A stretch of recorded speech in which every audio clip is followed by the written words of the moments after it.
PGA Nation, we are back. We are back and we're heading to Scotland. This is a unique, fun, new week we have coming up. I've already got the John Deere behind me. It was, JT Post one, he played great. But, I can't even remember one guy he beat. It was a very JV minor league field. But we're back this week. We got everybody going off to Scotland. A pretty loaded field leading into the British Open coming up the following week.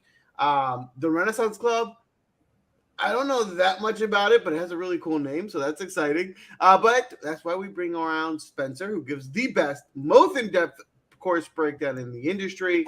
We're going to get to all of that in just a moment. We're going to have the draft. All four of us will be drafting tonight, so a little bit different for those of you not familiar with the DraftCast. We do a regular snake-style draft. 1 through 4, and we pick within the DraftKings salary to pick the best lineup for the week. Sia, how you doing tonight? So a couple things, just to be clear for the audience. So I'm going to be joining team audience again. So you guys will have your discretion on your picks. I might have some veto power here and there, but it's you guys know the drill. It's basically your team. We got a lot of people in here, so I just wanted to call them out. Steven is in here. Carmen is in here. Zach, Ivan, Mike Razil is in here. Wow, did he go from Michael to Mike? That's interesting. Carmen, I might have already said. Zach Jeffers. Thanks everybody for being here. You guys are going to be picking third. So get ready. Start thinking of who you want to pick. I do want to say one thing real quick, because I know we want to get started on the show because we kind of have potentially a hard out around 9:00. But I got to say, I just read our Discord, our Win Daily sort of staff Discord. Did you guys know that this is the 1000th YouTube show? Like this here right now, this show that Joel, Spencer, David, and myself are on right now is the 1000th, literally on the dot, 1000th Win Daily Sports show on YouTube. How about that? That's a catastrophic milestone. That's the launch pad to, I don't know what, but bigger and even better things. Get into that 4 digits. That's a big milestone.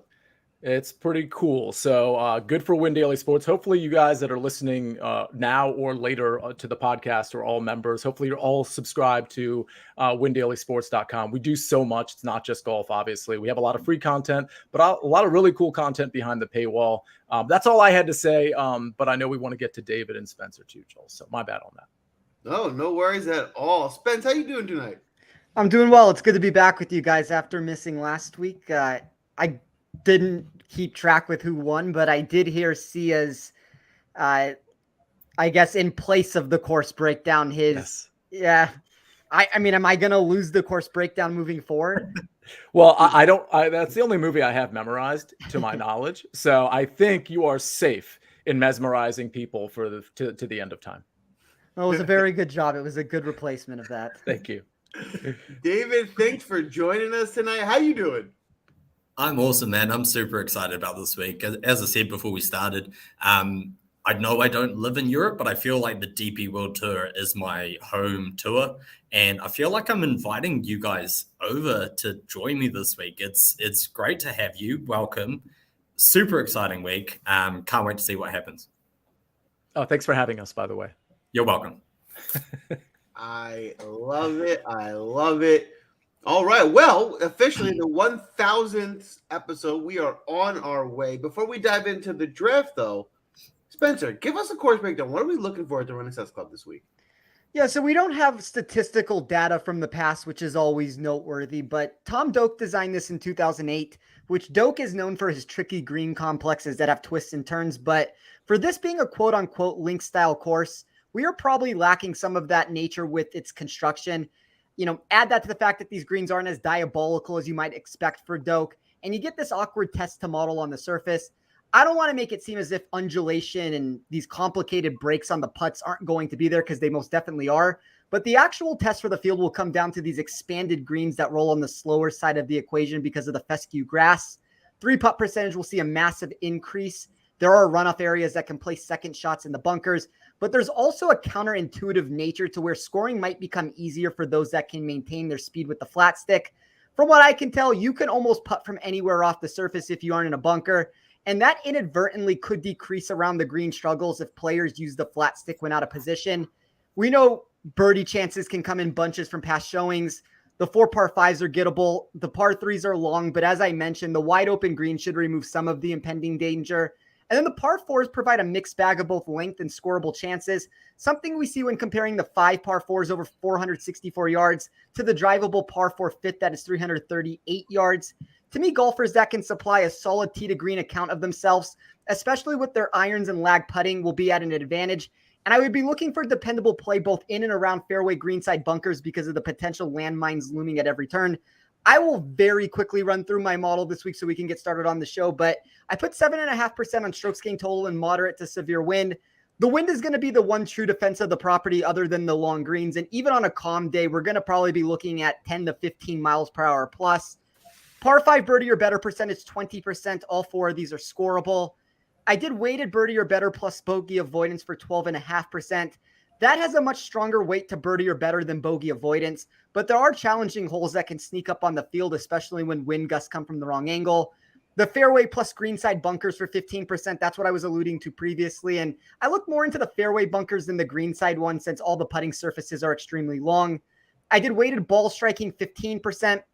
I'm going relatively flat across the board when constructing my model, as you can tell, but the ball striking incorporated some of the reweighted proximity totals and mixed them with total driving. That does highlight distance over accuracy when getting technical, but I'm not necessarily one of the people in the space. I might be one of the only people in the space that doesn't necessarily believe distance is a prerequisite for this week. Well, let's see how the conditions are. If we get a really soft surface because of rain, everything can change, but I think players might be able to club down a little bit and go that route. And then I closed it with weighted proximity for 15%. We do have an inexact science on our hands without past data at the track, but I did manage to try and mimic the proximity totals to equal what I expected to see from an average player. That left us with the strongest correlation on proximity over 200 yards, but we also got substantial returns when looking at most 25-yard buckets between 125 to 200 yards. Over 50% of that weight for me on that category came from 175 plus. So that's definitely what I'm honing in on more so than any of the other distances. There you have it. Simple as that. Pretty easy. Yeah. I'd appreciate some more detail next time, Spencer. Just step your game up just a little bit. Thank you.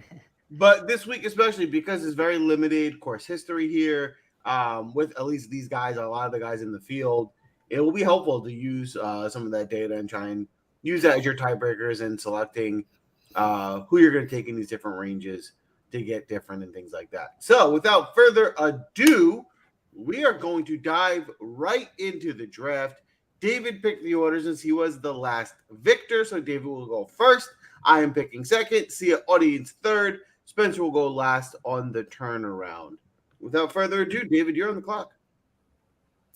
Yep, and the reason I want to go first is two main reasons. First is there is a specific style that you need for these link style courses.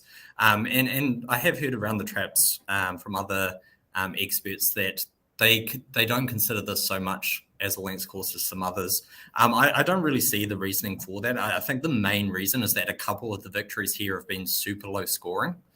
And a lot of that has come down to the weather, and we're expecting super high winds this week. So for me, there's some guys further down this board that I'm really confident in, and I kind of want to put some surprise picks in right at the end. So I'm going to start right at the top, and I'm going to construct a kind of studs and scrubs lineup here. So my first pick will be probably the hottest player in golf, at least the last few tournaments, which is Xander Schauffele. Mm-hmm. All right. Spencer, what do you think of Xander this week?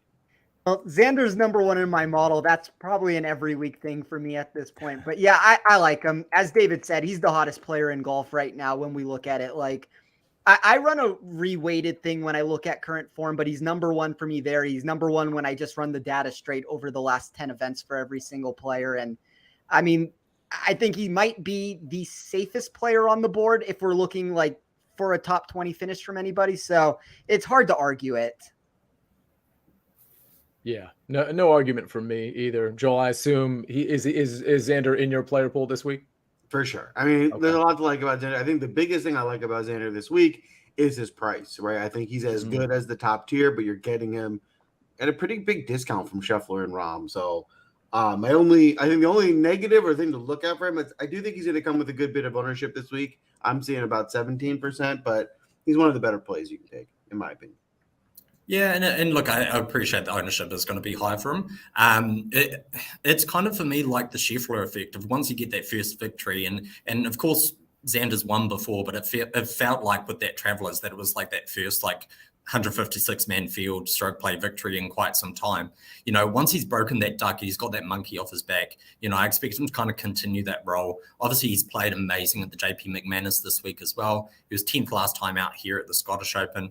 If we look at the Open Championship, he's got finishes of 26th, 41st, 2nd, and 20th. So he's made the cut every time, and his worst finishes are 41st. So obviously, link style suits him. So I'm very, very happy to play him here. And ownership only matters also when you can't differentiate in other spots. And from the sounds of it, David, it seems like you have players down beneath that you're comfortable taking. So that definitely makes it a lot easier to go a route like that too. I expect to get super, super funky towards the end of this draft. So we'll see. It. Joel, what do we got? All right. So I'm going to go with my first pick. I'm going to go with Sam Burns. I just really like the way Sam Burns has been striking the ball as of late. And the main reason why I'm picking him here is because I just have a hunch that this is going to turn into a putting contest. And there's not many guys that are going to be better positioned to win a putting contest than Sam Burns. He gets hot with that flat stick. He can gain, 6, 7, 8, 9 strokes on the field. So not a lot of weaknesses in Sam Burns' game. Can really heat up with the putter. For that reason, at 9,200, I think I'm getting a really good value with him here. I agree. Yeah, I love Sam Burns. I mean, the approach play, ball striking hasn't been super great in the last 2 or 3 tournaments, but you're right. I mean, his approach play is usually amazing, and usually he pairs it with the putter. It's not one of those things where you're like, oh, he'll be hot here, but he won't be hot here. I mean, usually when one is rolling, the other one is rolling as well. So I'm willing to overlook the past couple of tournaments for Sam Burns. I think it's a great course fit. When we're talking of the top players in the world or the top players in the field, which most of the top players in the world are in this field, he is the pristine putter from the mix. It's him and Cameron Smith. So if this does turn into a putting contest, guys like Burns and Smith definitely can probably have an advantage there. All right, audience, we already have one nomination who was actually just said by another person in on this show, but we need more nominations. It is time for C audience to pick a player. Oh, well, there we go. That was easy. Danny and Ivan have nominated Cameron Smith. So I there's not much to be said about Cameron Smith, I guess, because Spencer just sort of spelled out the putting. I mean, I do think on approach, he's been really, really good lately. I think maybe best in this field last 24 rounds. So I love Cameron Smith here too. I mean, I think you can start lineups with Cameron Smith, Sam Burns, and Xander Schauffele, and you'll probably have, I'm doing some just loose math here, but you'll probably have around 7,100 left. And if you're willing to flirt with some of those guys in the 6K range, like David is suggesting, then you've got a pretty great team at the start and probably at the finish as well. There's even guys in the low $7,000 range if you wanted to round it out that way with it. And I think there's a lot of $9,000 golfers in general that you can look to this week. It's not just them. I would say it's almost, I guess there's one I like less than everybody else, but I would say almost every $9,000 golfer this week is in play for me. Yeah, absolutely. And so, Spencer, it's your 2 picks, but I do want to tell the audience you're going to have to nominate right after Spencer gives his next 2 picks, but also hit the like button if you haven't already. That's definitely important. Try to think of doing that right when the show starts. Appreciate that. Spencer, it's on you. What do we got? Do you already have 2 in play, or are you thinking about it? I wasn't anticipating doing this. As you guys have been making your picks, I've been trying to construct some lineups together to see which way I want to go with it. And this isn't exactly the plan I had in mind when I started this, and it's going to be 2 very popular golfers. And I also have guys, it's not going to be the European guys that David has down beneath that I'm going to be going to, just because my model doesn't necessarily have as great of information on that. But I do have players on the American side of the equation that are going to be, sub 5% that I think I can get unique with it. So the first play I'm going to make, and it's, I guess if you put a gun to my head and made me pick who I thought was going to win this tournament, I'm going to go with Jon Rahm. And I know the ownership around him is kind of creeping up. I see 16% right now, but there's so many things I like about his game when I look from a statistical perspective. So I don't think this is necessarily the biggest off the tee corollary course that you can find, but he's number 1 off the tee over the past 2 years with my running model. He's number 1 over his past 24 rounds. The weighted proximity numbers I have are really good for him. which is better than some of those like strokes gained approach numbers that you're going to find over just the last 24 rounds if you look. So I like that. He's number 1 in wind. He's inside the top 10 for par 5 birdie or better percentage. He's inside the top 10 in weighted birdie or better plus bogey avoidance. And he's also number 1 for me in total driving and GIR percentage. So when you take all of those things and you put it together, I do think that you can't go wrong with the Schefflers, Rahms, probably even Thomas into the mix. I think Thomas has a lot of upside himself. But to me, Rahm kind of has the best safety plus lower ownership. Like Scheffler's going to probably be 5 or 6% more. So I'm going to get a little bit of a reduction with Rahm. I also have noticed he's like minus 130 against Scheffler in head-to-head matchups, which I tend to agree with. And then the other play I'm going to make, which I didn't see myself doing when this show started, and I might worry a little bit about these slower greens because the guy can't putt in general. And if we're calling this a putting contest, we already have a problem. And then now we're on slower greens, so I really don't know what to expect from him. But I'm going to take Will Zalatoris at 9,300. There's somebody else that I strongly considered instead, and I'll try to mention them at the end. And as I said, the $9,000 section in general is very robust for me. But I like the way Zalatoris is bringing his form into this week. Like there's multiple top 5 finishes in a row. He's number 1 in this field over my running 2-year model for strokes gained tee to green. And, if there's any reason to believe that maybe he can like make a couple putts, and the way I say that is he's 22nd in my model in 3-putt percentage.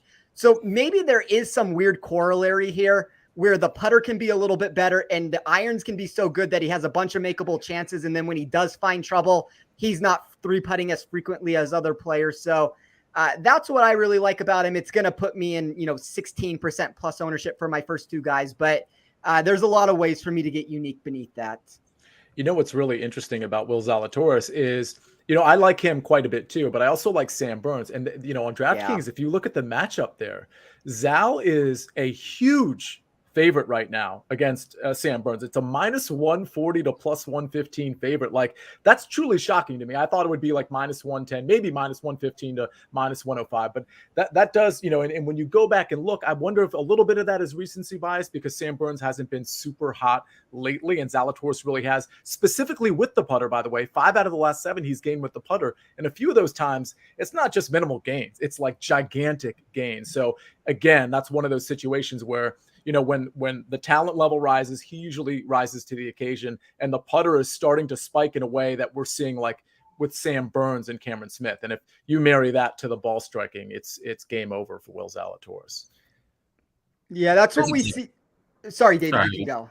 I was just going to say that's exactly what I was going to say about Zalatoris, that he's got this reputation as a terrible putter, and sure, he still makes me incredibly nervous standing over a 5-foot putt, don't get me wrong, but he gained over 7 strokes putting at the US Open, right? So he is turning it around. The putter is starting to get hot, and I mean the iron play is just absolutely elite. I think with the slower greens, it favors those weaker putters. It really does. You haven't got these kind of like super fast, speedy greens which can really throw you off. There's going to be some lag putting involved potentially, but I like that pick. I think there's a lot of upside there for sure. Yeah, and I'll tell you, the audience, our team is already prepared. It was a battle between 2 guys, both of which I liked, one more than the other, which I'll reveal later. But Cameron Young is the audience's pick. They're already out there. I wonder, Joel, is Cameron Young in your lineup? I mean, he's been pretty pedestrian the last couple tournaments, but we know he can turn it on. Putter's been kind of an issue lately, but obviously it's Cameron Young, and the price is right. I'm assuming he's somewhere in the vicinity of your pool. Is he? For sure. He's definitely in my pool. I think for me, what I like most is the upside tied to his price is definitely there. I mean, at 8,100, he has that top 5 upside here. So I like him. I mean, his form is good. He gets a little bit recently, had 1 bad week on approach, but I'm going to need more of that before I say he's on a downswing, right? It was just 1 bad week. I think he can turn that around this week and still crush the driver and the putter like he normally does.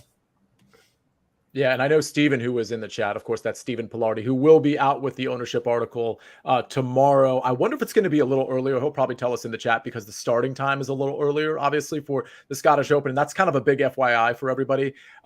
Make sure that you have your lineups in. I don't know. Maybe we can find out on this show the exact starting time of the first person that tees off. But these lineups need to be in like tomorrow, late afternoon, early evening for sure. Yeah, don't forget that. That's a good point because, don't forget it's a different time zone. So if you do check your lineups in the morning for withdrawals, change that time to make sure you do that at the appropriate time so you're all set and don't get thrown for a loop when you wake up and the tournament's already started. Yeah, but real quick, what I was going to say was I know Steven really likes Cameron Young this week as well. So another feather in the cap there. Okay, Joel, it's on you. All right. So for me, I'm deciding right now between two guys, and I'm going to go with Max Homa. Max Homa has been really, really on fire with his irons as of late. You don't get as much of the advanced metrics at the U.S. Open, but he still gained his stroke. So, he played good enough, even though it wasn't great. But before that, he was on an absolute tear. He's another guy that can get hot with the putter. So if this does go into a putting contest, he's one of the guys that can get a ton of strokes there. And at $8K, it's a great value pick. I would have, if he was $800, $900 more, I wouldn't have bet it high. So I really love the price per player. Yeah, I love Max Homa. I think what's so crazy about him, I mean, the ball striking has been so good. The putting has been so good. But at the U.S. Open, he finished 47th, and he lost over 6 strokes putting. Like, I find that incredible. Like, the fact that he actually finished 47th and lost 6 strokes putting is a testament to how good he was everywhere else. And I know that's just like one tournament, but the tournaments prior to that, he gained 4 putting, gained 2 putting, gained 2 putting, gained almost 8.5 putting. So the putting has been absolutely on fire, and the ball striking has been on fire. I love the value there. Yeah, 12 straight consecutive tournaments of gaining strokes approach. That says it all, really. Super high upside. I also like that his victory at the Wells Fargo came in really wild weather as well. I think there's a positive because we are looking at some high winds this week. So there's some good correlation there, I think. And at 8,000, he's a bargain. Yeah, it looks like Byron wanted Homa. I know he had nominated Homa for the audience. I actually like Homa a bit better than Cameron Young if we want to split hairs, because I would have preferred that, but they both have tremendous upside, so I don't really have a huge issue with it. All right, David, you got back-to-back picks here. I have, yeah, and again, I'm going to keep with that strategy of going up top, grabbing my studs, and then I'll see what you guys leave me at the bottom, because I'm pretty sure I've got some guys that I can differentiate myself in the bargain bin. So I'm going to go Scotty Scheffler right at the top. Speaks for himself. He is the best golfer in the world. Super hot at the moment. I love his around the green game. I think that's going to be super important this week. When we're looking at these high winds, you are just going to get gusts and you are going to miss greens. That's going to happen. So I trust him around the greens to get up and down. And my other pick is going to be Lucas Herbert. All right. There was somebody in the audience that said you were going to take Herbert there. So I guess they've been in our Discord. But tell us about Lucas Herbert, David. Yeah, I spoke about Herbert in the Discord, and he was my first click this week. He was an insta click for me as soon as the market opened because I knew he'd get cut in. So I bet him 80-1. He's been cut into 60-1. He's just spiked for a 9th at the Irish Open last week, and his last 2 tournaments here, he's finished 4th and 4th. So he's got a fantastic course history. He's coming in hot. The main thing I love with Herbert, and you'd see this, is that I've tipped him several times this year, and it's always been in these high wind situations. So if we look at his victories, Dubai Desert Classic, he won in super high winds. Bermuda Championship, it was gusts of 35 miles per hour. So he's won in high winds there. He's won the Irish Open previously. 13th this year, PGA Championship, again, high winds. The only player who shot lower than him from those afternoon tee times was Justin Thomas, who was the eventual winner.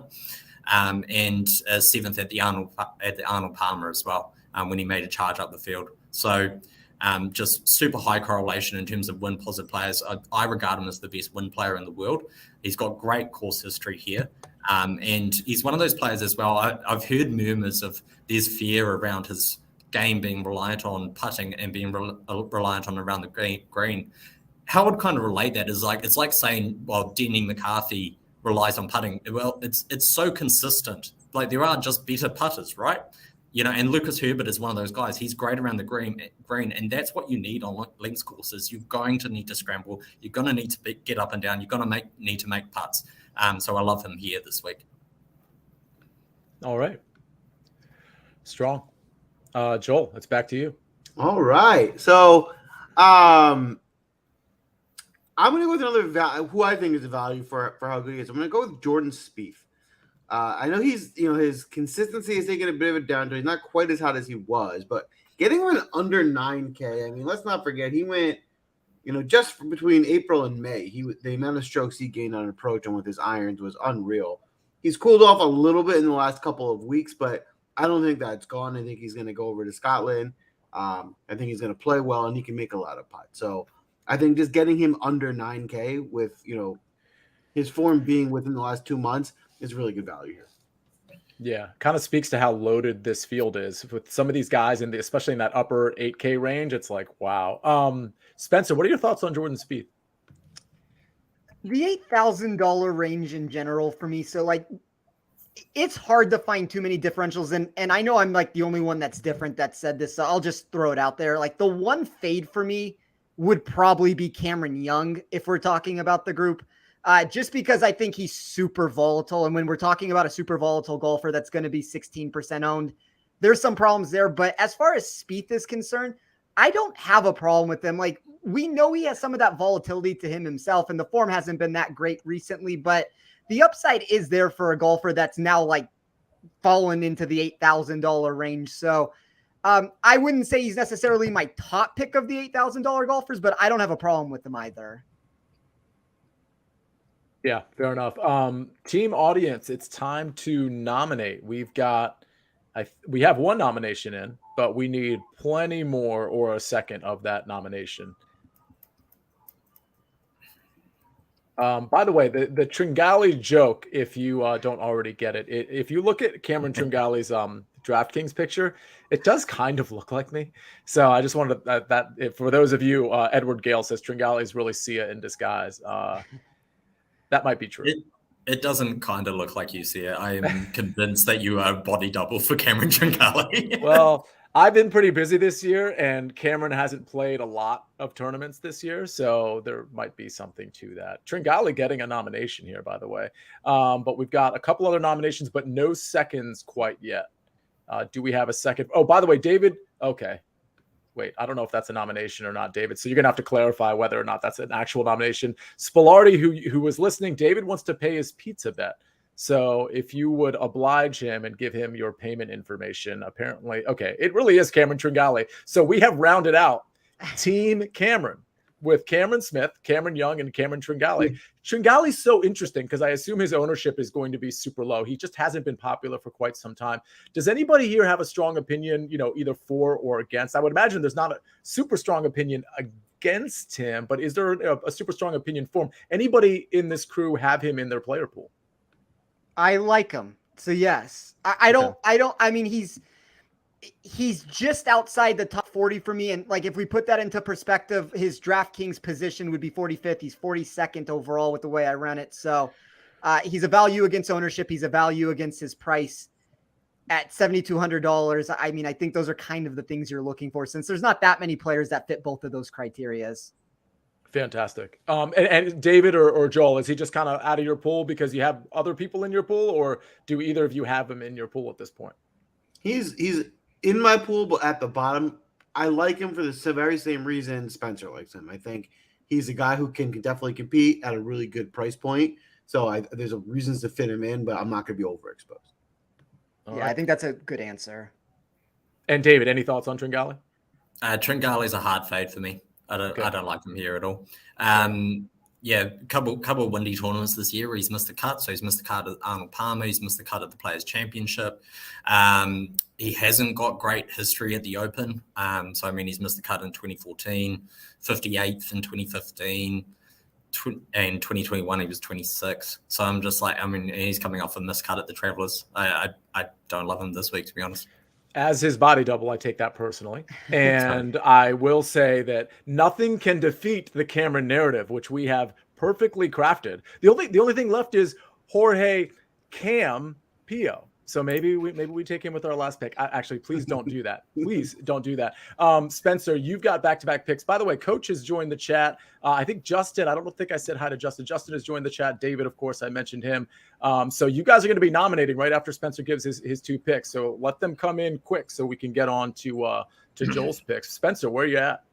So I'm getting a little funky with these 2 plays, and I don't think, I mean, there's going to be ownership around them. This is not exactly where I'm getting unique and different, but the first player I'm going to take, and I think he's one of the safer players on the board when we're looking in this $7,000 range, at least with the way I ran my model, would be Brian Harmon. And I kind of alluded to this, that I am not a person that's putting an overemphasis on distance this week. So he's the number 1 player for me in a 2-year running sample size for accuracy. I think that's something that he can use to his advantage. And then when we just look at the metrics over the last 24 rounds, he's 15 spots better than the 2-year running model in strokes gained total. He's 18 spots better tee to green, 16 spots better off the tee, 13 spots better approach.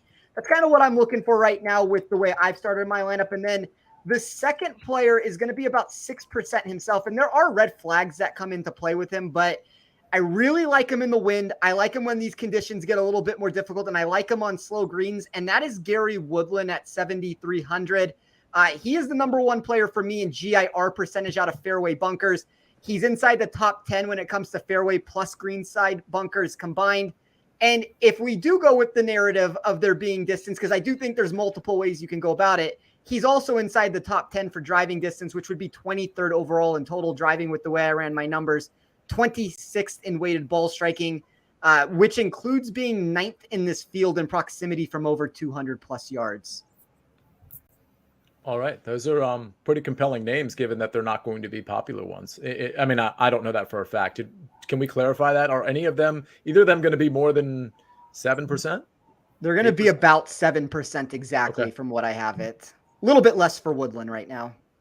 Gotcha. That's perfect. All right. Okay. It's time for the audience. We actually have a few that came in early. I'll count the one starting with Zach.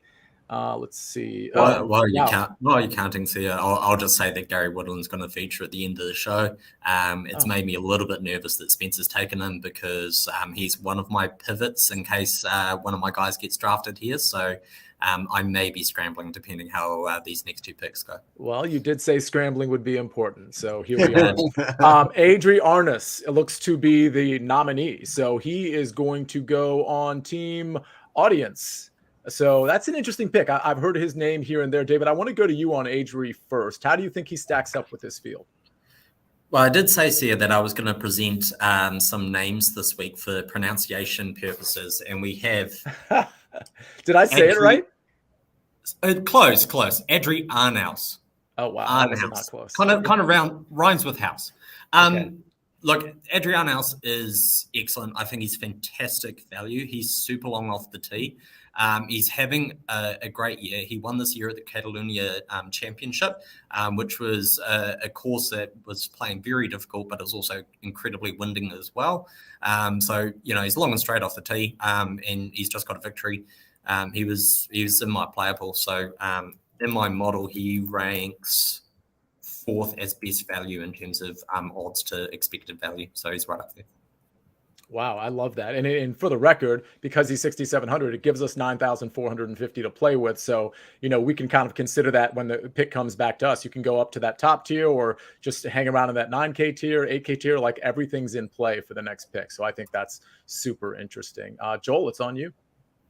All right. I'm going to go with Tommy Fleetwood. I love Tommy Fleetwood's form. I think he's just going to play well. Tommy Fleetwood looks like a guy that's going to play well in Scotland. So, the win should be a benefit for Tommy here. And not only that, for the way he's been playing at 8,400, getting under the 8,500 mark, I'm looking at about 11% ownership. I think there's a lot of good things going for Tommy this week. And the one thing that might have scared me off of him was his inconsistency off the tee, which I think should be a little bit neutralized here with the really open fairways. So I'm going to go with Fleetwood here. David is so mad. I don't want to even talk right now. He's speechless. I love it. All right. Well, you have to talk because you have two names to nominate here. Tommy Fleetwood and Adrian Maronk were pillaged from you. David, just to dig the knife in a little further, I was actually planning to take Fleetwood on my next pick, but then I just at the last second I was like, let me take him first. Thank you, Joel. I love you, but I hate you. Tommy Fleetwood's one of my top picks this week. I really felt that people were really low on him this week. I love him returning to the UK, and I'll kind of describe it, I guess, as the Matt Wallace effect of coming back from the PGA Tour to something more familiar. But I love him in the wind. I love him on these length courses. Super strong correlation across basically every single comp course that I'm looking at. He's got great form. So he was the one that I was speaking about when I said that I was getting a little nervous when Woodland got drafted and I need some pivots because, Fleetwood was absolutely, as you can tell, my next pick. So that's great. I will... Unbelievable. Okay, I need to do some quick calculations there. Okay, I'm gonna go one funky play to start with because this is gonna free up some salary cap for me. I'm gonna go Matthew Southgate. Wow. Okay. Tell us more about Matthew Southgate. Okay, so Matthew Southgate is a link specialist on the DP World Tour. You may not even have pricing for him because he's literally just made the field and he was sitting as he's 6,000.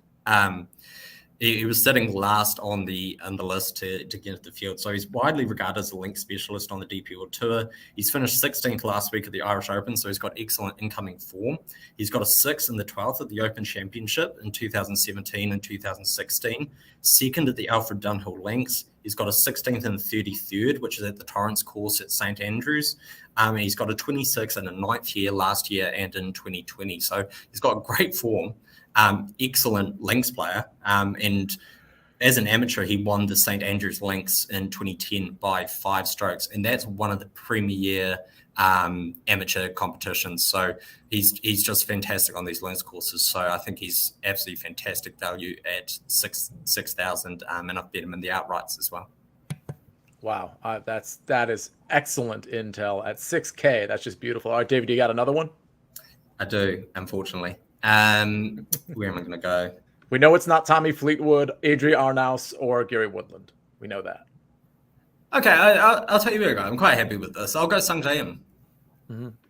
Yeah, all right. I feel that's a decent pivot. I will openly say that I would like to take Tommy Fleetwood there, but Sungjae Im, great with the long irons, and very happy to take him as a pivot to Fleetwood. I'm wondering, Spencer or Joel, so it seems like Sungjae's sort of getting forgotten this week. I might be wrong. Where's his ownership percentage? Okay, fair enough. It's under 10%. He's 8%. If we're looking in the $8,000 range, he would probably be my number one player in that range. I really like Sungjae this week. Wow, talk about great leverage. I mean, he's just sitting there and nobody's paying attention. It kind of makes sense with everybody around him, and we haven't seen as much of Sungjae as some of these other guys. But that lineup is pretty impressive just from a tournament, like a big GPP standpoint. I think I said 3 Ps there because it's that good. I think that lineup is like the perfect tournament lineup right now. So no pressure, Joel, but you're going to have to come up with a brilliant pick just like David did. Well, perfect. I got the one way to beat the perfect tournament lineup, and that's with Sebastian Munoz. I really love the way he's been playing. He's in really good form. I think I saw he gains a lot of strokes on slower greens, which would be an advantage for him here this week. The one thing you might want to look at Munoz on is, does he really have that top maybe 10 upside here? I definitely like him for cash games, but I do. I think if he gets hot with that flat stick, I think he can get you 12th, 10th place, somewhere like that, which is definitely good enough for your lineup here. Yeah, I was looking at Munoz. So I think that's a solid pick. I mean, it's obviously volatile, but it's a solid pick. I like that. Anybody else have comments on Munoz while we wait for nominations from the crowd here? Brent, thanks for joining the party. Brent, David, Coach, Zach, Carmen, Justin, Byron. Let's start nominating people. We can pretty much go anywhere. Oh, we've got somebody with exclamation points. Man, I miss Lindsay. Where is Lindsay? How do we track down Lindsay? All right, so we got a couple nominations in here. and we're waiting on more. But again, do we like Sebastian Munoz, Spencer? What do you think? I like Munoz. He's another one of those players that's a positive value, even at over 10% ownership for me right now when it comes to ownership versus models. So, Munoz, there's a couple other guys that are close to him in price, but I don't have a problem with him. I think he fits that range nicely. He's 17th for me overall, and he's 11th for safety. All right. We have our nomination in. The team audience, C audience has picked, formerly of Decigate, when the big controversy happened. One of the things that really sparked all the fanfare for this show. I mean, I think that was kind of the seminal moment. With all of that said, Hideki Matsuyama is our pick. I really don't have an opinion on Hideki. Like, I'd like to give one, but I'd really like to hear from some of you that may or may not like him. David, let me go to you. How do we feel about Hideki this week? Yeah, I really like Deaky around here. My concern as always with him lately has just been the injury concerns of, you're going to have to monitor him going on to tee time. But we know he's great around the green. We know he's great on approach. I think those are two really strong correlations to what performance at the Scottish Open is going to be. In terms of Open Championship form, 6th in 2013. He's got 18th in 2015. 14th in 2017. So, really like him this week. I think he's one of those players where I can say confidently that I think the link style is going to suit him. I'll just add real quick that, I hadn't really paid too much attention to Hideki, my bad on that. I just looked at his US Open strokes gain metrics. I mean, he gained 4 strokes putting and 9 strokes on approach. Right. That was 2 weeks ago. So in terms of like shaking off the injury or whatever rust might be, emanating from said injury, it's just one tournament where he finished 4th, but like, that's what you want here. I know we want like distance, we want around the green game, but if you're going to be that dialed in on approach or anywhere close to it and that dialed in with the putter, wow, that would be pretty amazing. I love that pick. Super smart pick. And speaking of smart people, Spencer, you've got 2 to go. So when I took Zalatoris, I mentioned that there was a player that might have actually been a better pick. That was Hideki Matsuyama. So I really like him this week. I think he's one of the better leverage plays.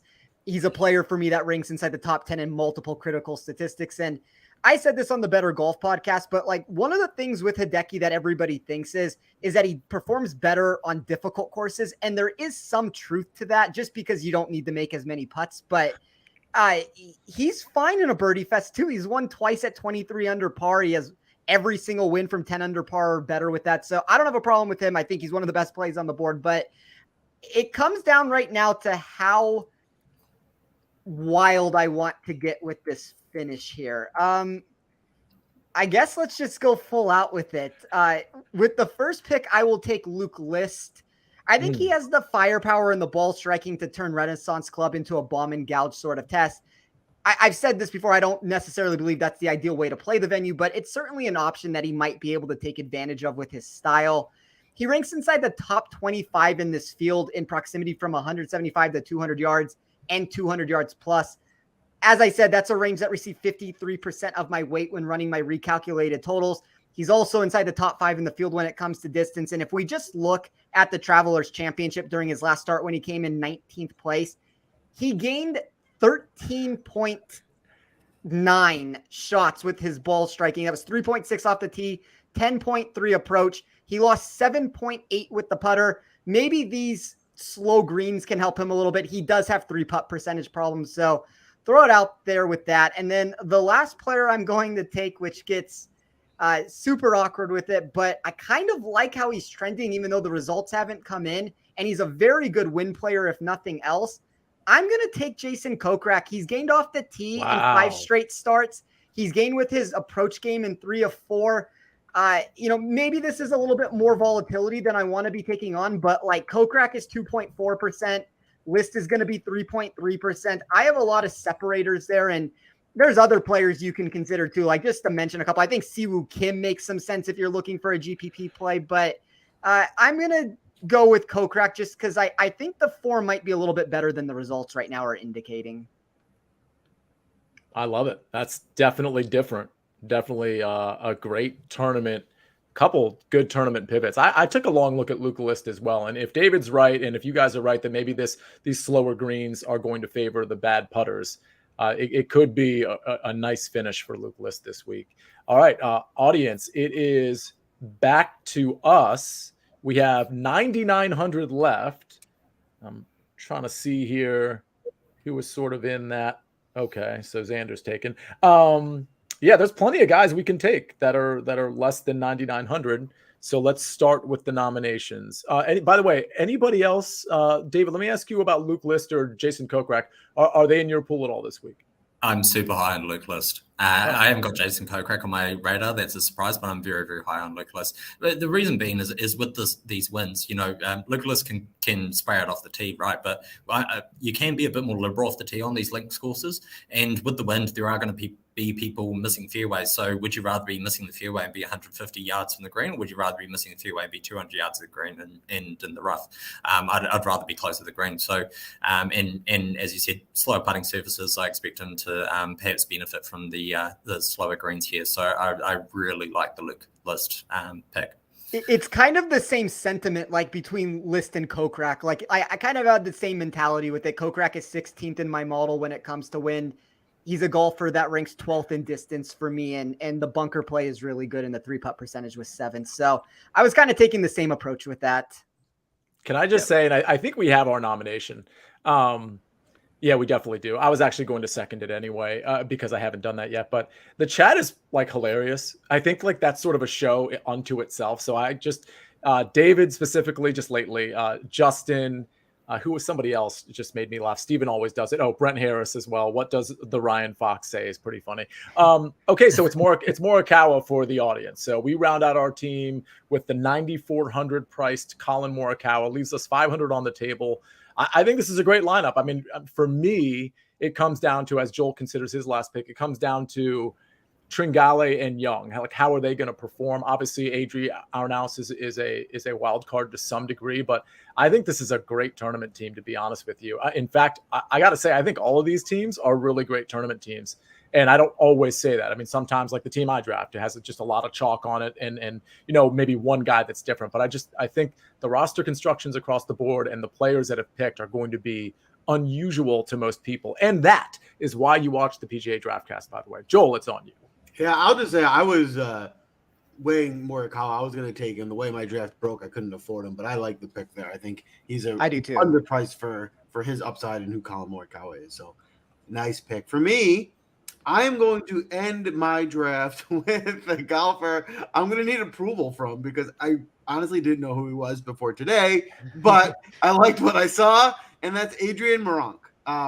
Listen, at the end of the day, this guy has been killing these opens, right? And every country open he goes to, top 5. So I figure it's the Scottish Open. He tends to get top 5s at all of them. Maybe he'll get me another one here at the Scottish Open. So he fits my price narrative and that I had to go under 8K. There were some other guys I was considering there, but I wanted to go with a European guy to round up the squad, so I'm able to get him here. David, tell me, is that an acceptable pick? It's a great pick. Yeah. Adrian Maronk's been banging on the door, much like Ryan Fox. Ryan Fox has been getting all the attention, so Maronk, I think, is a really great pivot for 2 reasons. You're saving money, and you're likely saving some ownership as well.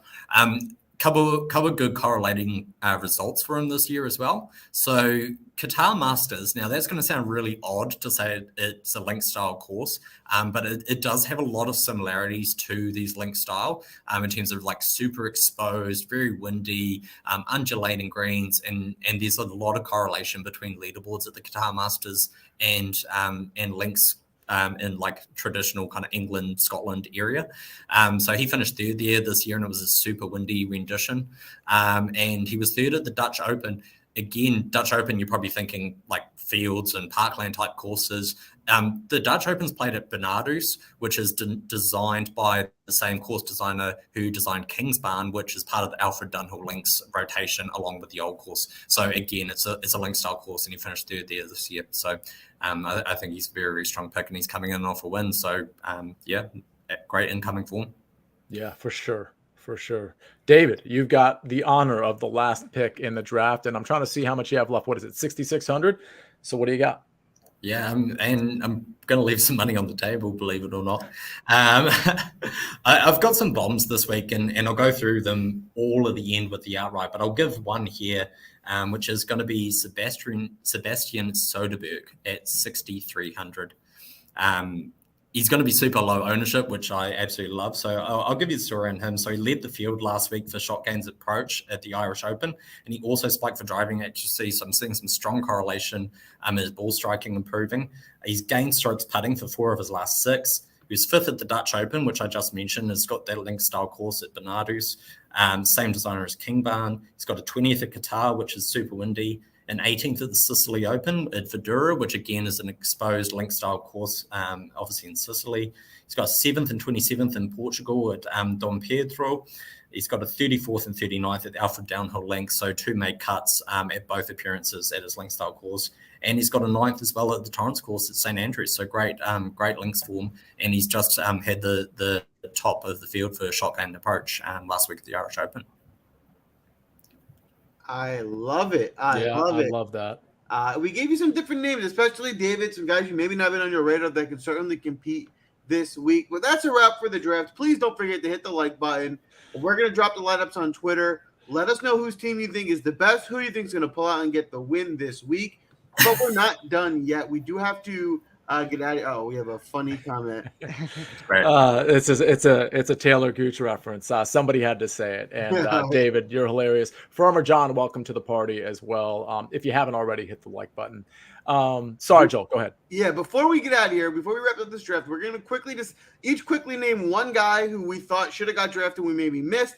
We'll give our outrights and first round leaders, and then that will be a wrap for tonight. For me, it's the obvious one. It's Justin Thomas. Yeah. He's playing great. Hard to fade him in any tournament you play. The price is even reasonable for him there. How about you, Spence? Who are you surprised we didn't draft this tonight? I like Justin Thomas also. I guess I would be most surprised on Chris Kirk. The ball striking has been incredible for the past 6 months. He's gained off the tee 15 consecutive starts with his irons in 11 of 12. 10% I think is respectable enough that you can go to him. So I don't have a problem with him. How about you, David? So a couple names for me. Aaron Rai. I mean, he won here in 2020.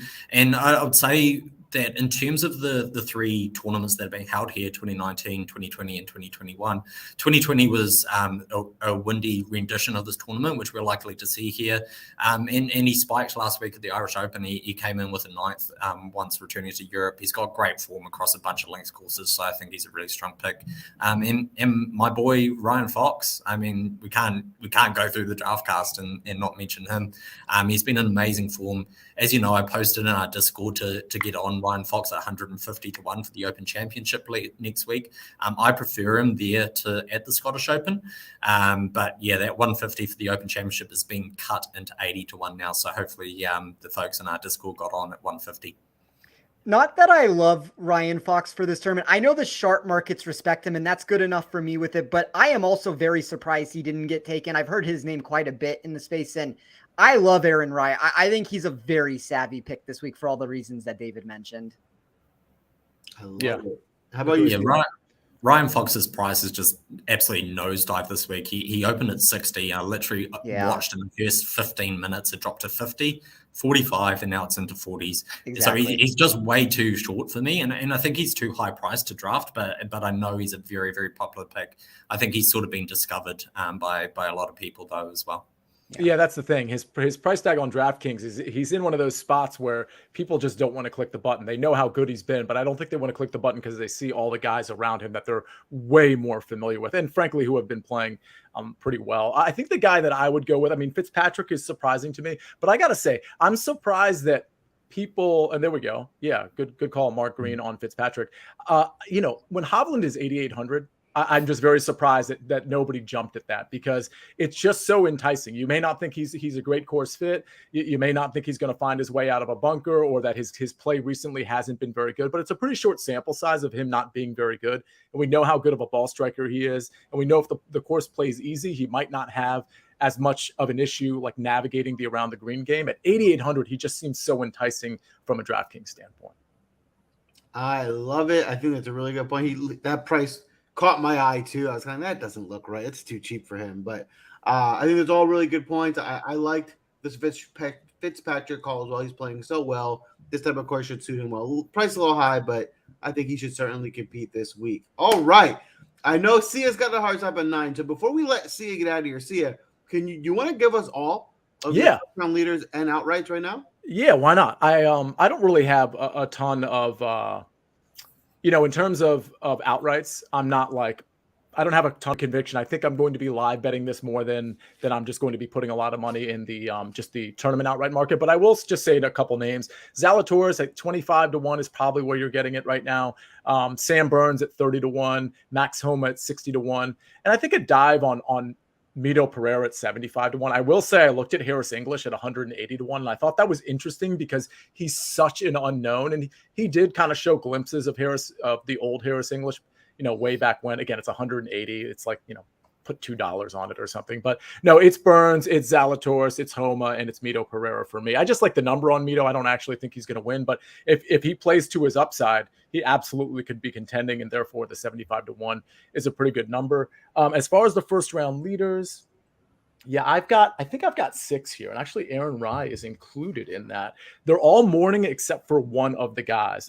It's Zalatoris. Zalatoris is the afternoon guy that I picked because I don't think the wind wave is going to be too big of an issue. And I think, if Zalatoris is hot on Thursday afternoon, then he's going to be the first round leader because that's what he does with the putter, the approach, the ball striking. So Zalatoris at 45-1, Cam Smith at 40-1.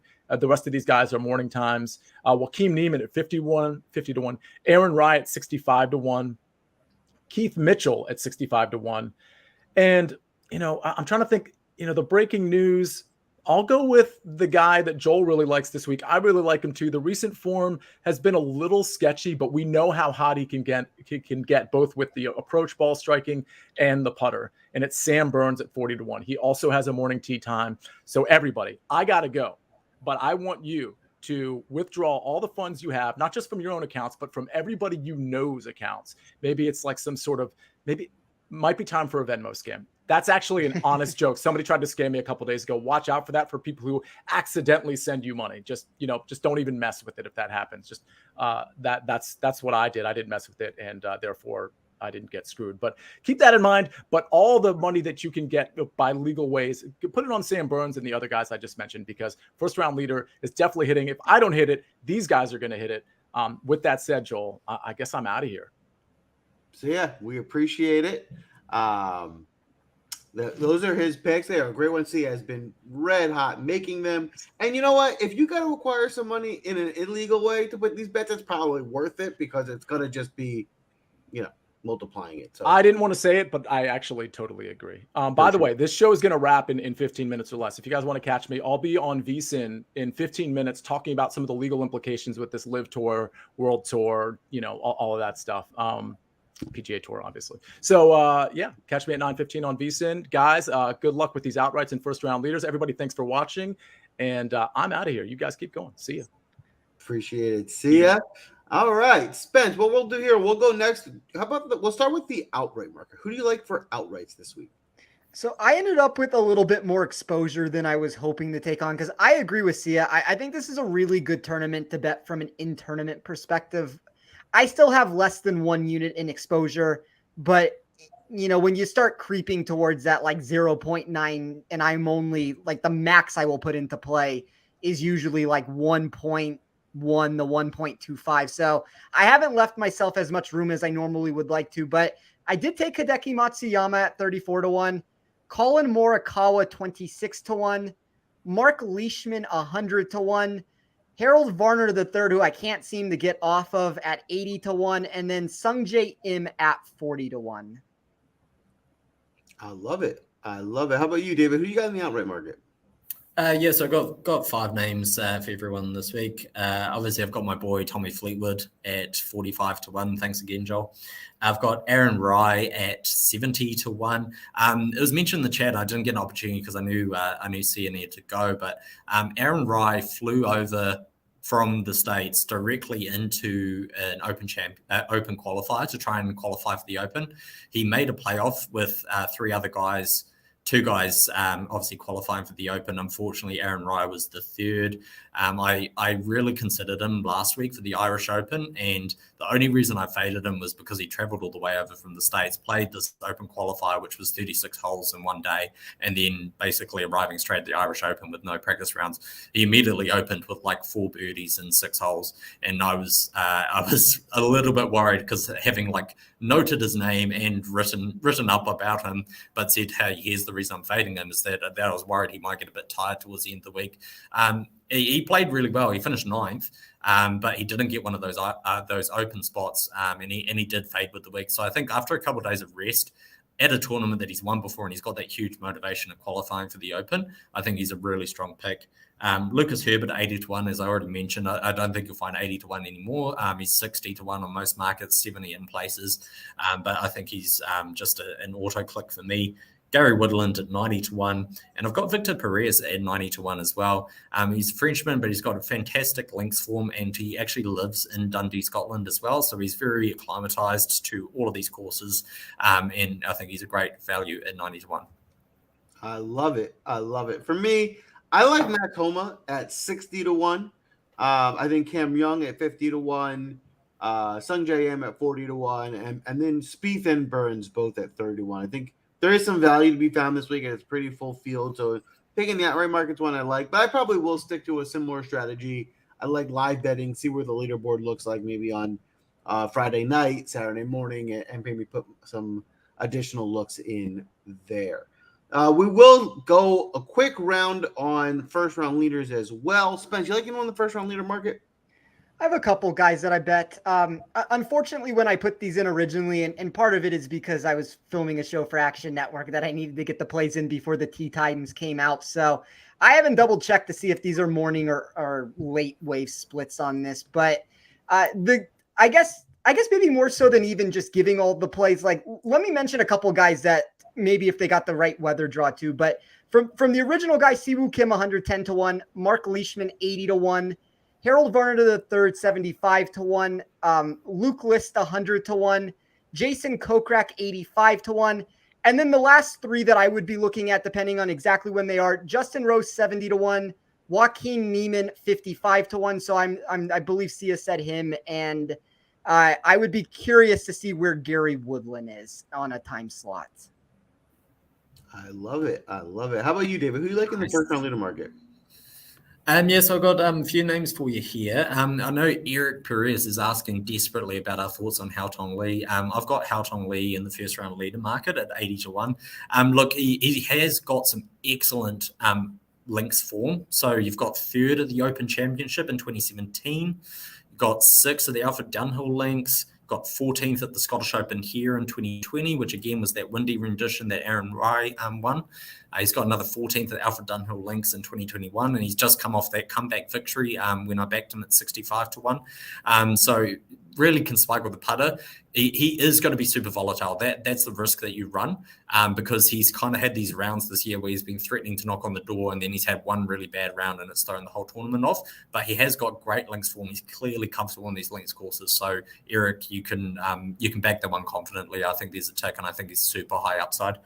I've got, in terms of first round leaders, Ewan Ferguson, 151 for the Scot.